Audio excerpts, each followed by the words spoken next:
Would Nazi Germany have been a cashless society if the technology was available? Nazi Germany would have been a cashless society if the technology was available, because they already used technical means to deprive people of their cash. So it's one thing to confiscate cash. It's another thing to prohibit the transmission of cash or the transactions of cash or currency or value based upon electronic means. Now, you have heard of the credit society, where people are enabled to get credit cards and buy shoes and things at the store based on a credit card. If your credit goes bad, you can't use your credit card, correct? But you could, even if your credit goes bad, you can still take a $5 bill, go into the grocery store, and buy yourself some bread and some milk. Under the cashless society, with one click, you can be you can be delisted from having a transaction. So while you can call it the cashless society or corporate America or the global corporations can call it a cashless society, so it's convenient. So we're not burdened with dollar bills and things. There's a dark side to that. This is Promethean. This is a great convenience and also a great avenue to individual destruction, a great avenue toward the confiscation, not of money, but of personal liberty. Imagine what would happen if the government in Syria, North Korea, China, Libya, certain parts of the United States, maybe Northern Ireland, whatever society you wish to look at, decides that it can push a button and stop people from having a transaction. Now, they can already push a button and stop your MasterCard in a moment's notice. But can they actually push a button and stop you from buying bread? That's what the cashless society will do. So once you can establish that modality, everything else flows from that. First we invent the gun, and then we invent what we will do with the gun. Do we defend? Do we hunt for food? Do we murder? Do we mass murder? Do we have target practice? Do we put food on the table?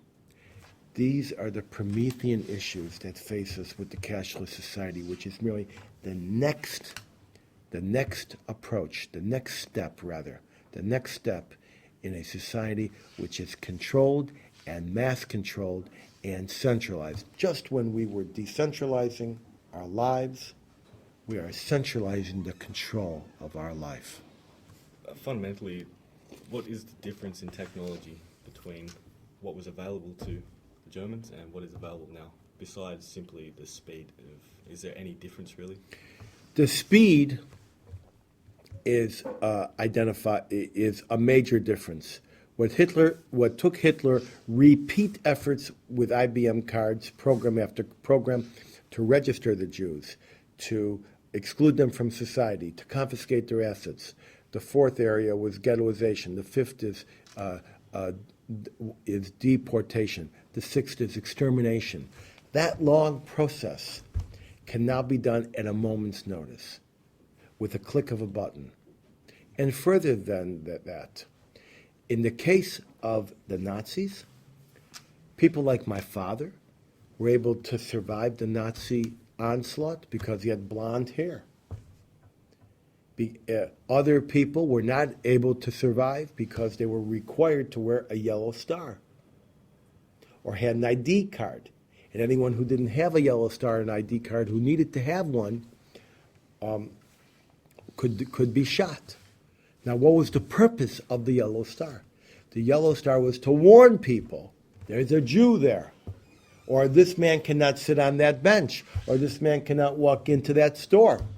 These are Jews. Now imagine if nobody needs a yellow star and nobody needs blonde or brown hair, and everybody can be identified for their value, for their advocacy, for their enemy character, for their adversary nature. based upon some arbitrarily decided feature. Are they Jews? Are they young protesters in Iran? Are they Uyghurs? Are they Tutsis? Are they Hutus?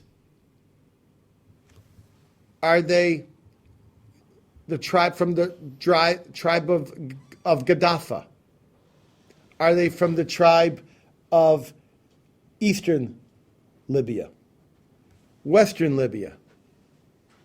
Now, with the Cashless Society, not only can you turn off the switch of credit, not only can you turn off the internet of communication, you could actually prohibit people from using the very means that civilization pioneered 7,000 years ago to prevent or rise above, not prevent, rise above war, which is, you got something, I want it. Am I going to kill you for it, or am I going to trade you for it?